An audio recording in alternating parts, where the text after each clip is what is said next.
Welcome to the Daily Signals Fight Club. We're going to be talking about whether women should be drafted. With me, I have Amber Smith, an Army veteran, to argue that women should be drafted, and Scotty Hughes. She's with USA Radio Network, Chief Political Correspondent. Amber, do you want to lead off on why you think women should be drafted? Absolutely. So, backing up to December 2015, the Secretary of Defense, Ash Carter, made a historic decision when he announced that he was removing all restrictions without any exemptions from women serving in all combat positions.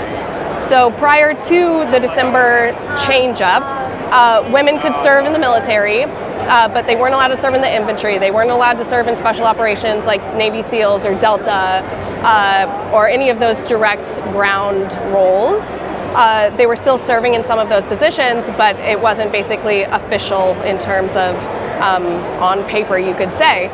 So my stance on this is because Secretary Carter made that decision, women, there are no restrictions, and that was the only thing that was preventing women from signing up for the draft in the first place. In 1981, there was a Supreme Court ruling that found that a male-only draft was constitutional because of those restrictions in place.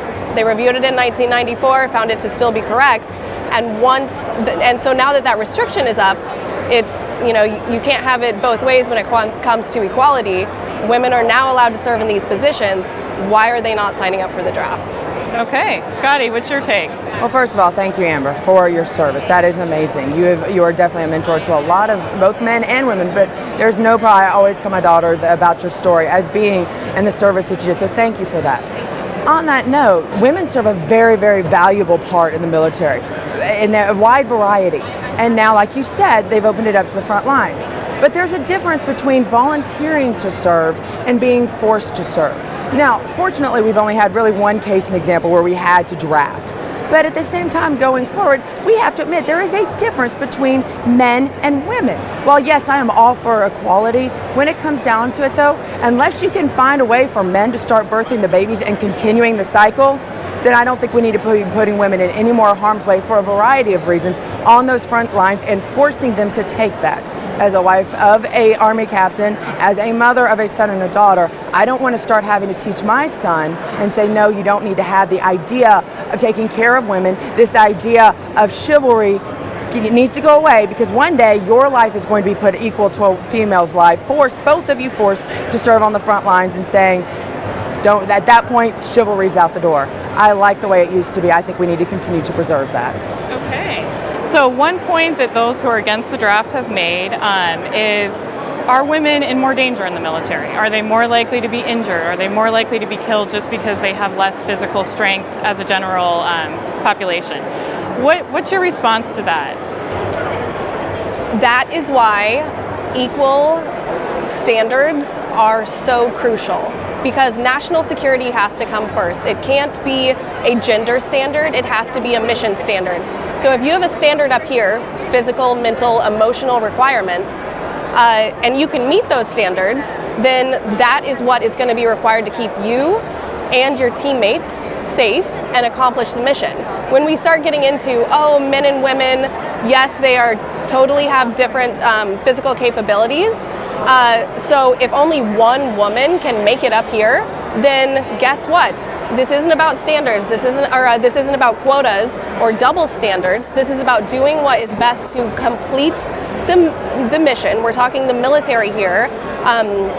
And so I think that in order to ensure that that's the path we're going down, we're not looking for some sort of political rewards in Washington, D.C., we want to do what's best for the men and women in the military, which means a mission standard, not a gender standard.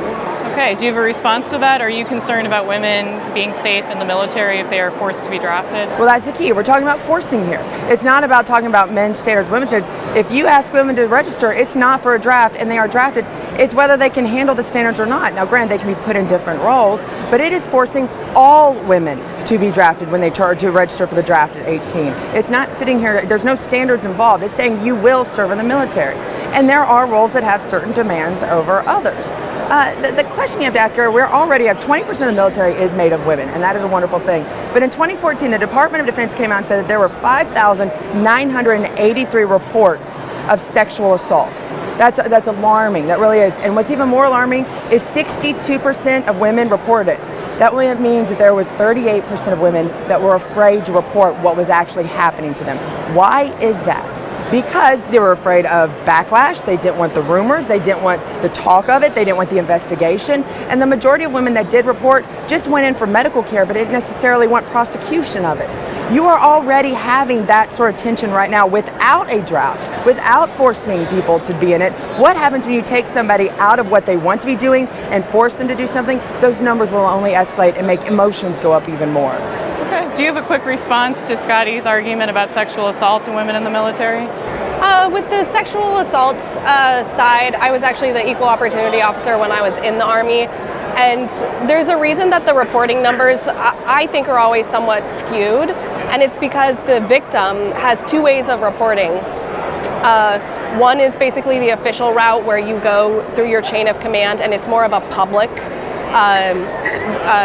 announcement of what's going on and it goes to trial, or you have the one that is there, it's called restricted and unrestricted, and the restricted one means that the victim wants it to be private and doesn't want anything out in the open because they might think other people will, have a negative light on them for whatever reason, but it's the victim's choice. But I think that it does sort of mess with the numbers a little bit. I think the military in general has done a great job at basically changing things up so that people feel a lot more comfortable coming forward and talking about some of the things that have happened and basically creating an environment where sexual assault in any manner, they have a zero tolerance policy.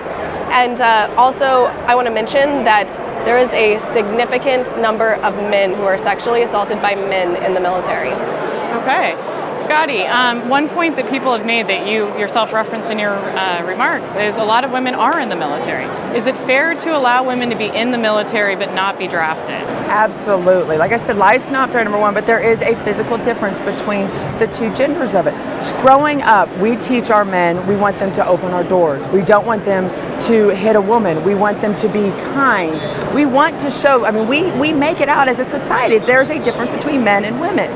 So I don't want to sit here as a mother of a son and raise my son all along saying, take care of a woman, make sure she comes first. You walk on the outside of the sidewalk as we're going down the street. Now, not many people still have that standard. I am trying my best. I think a lot of people today are. Now, what am I supposed to say that when he turns 18 and one of his girls that he's been raised with also turn 18, something happens, we have a bad commander-in-chief. He's going to go to the front lines of military. Now that we do allow women on the front lines in an infantry type role, what is he supposed to do? Is he supposed to ignore all of the teaching that I've given him for so long about take care of the woman first, put her on that pedestal, take her first? Am I supposed to say, no, you know what, now that you're on the front line, you take care of your own? Now, not saying that men wouldn't do that for each other no matter what, but there is a special ingrained, we literally teach these boys that they're supposed to take care of women. So don't sit there and get upset when you're not taken care of as a woman. If we've taken away those standards, knowing that one day they might have to actually defend themselves or fight for their own life or put their life in front of another female that might be serving in arms next to them. Okay, what's your take on the chivalry argument? I would say that men and women receive the exact same training, and I understand Scotty's perspective, especially if it was like a female journalist being embedded with a group of military guys. I can see that protective role that they would take where they would need to ensure her safety. But we're talking about a team here where you guys work together and you train together 365 days a year for these combat situations.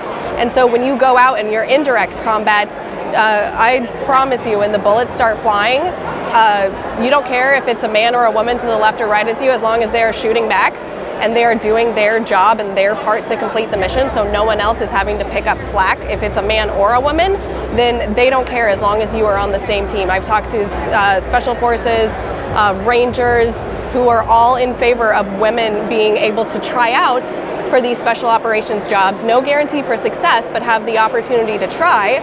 Even Rob O'Neill, the Navy SEAL who killed Osama bin Laden, he said that he thinks women should be able to try as long as the standards remain the same. And it's interesting she brought that up about the bullets flying and all the emotion, because that brings up the role as a wife, because there is a lot of emotion there on the floor. But I have talked to so many military wives. I was blessed not to have my husband actually that have been off while I was married to him. But there are so many wives whose husbands are deployed, and you're in that high emotional. You've been away from your wife. You've been away from the benefits of being married for months upon months upon months.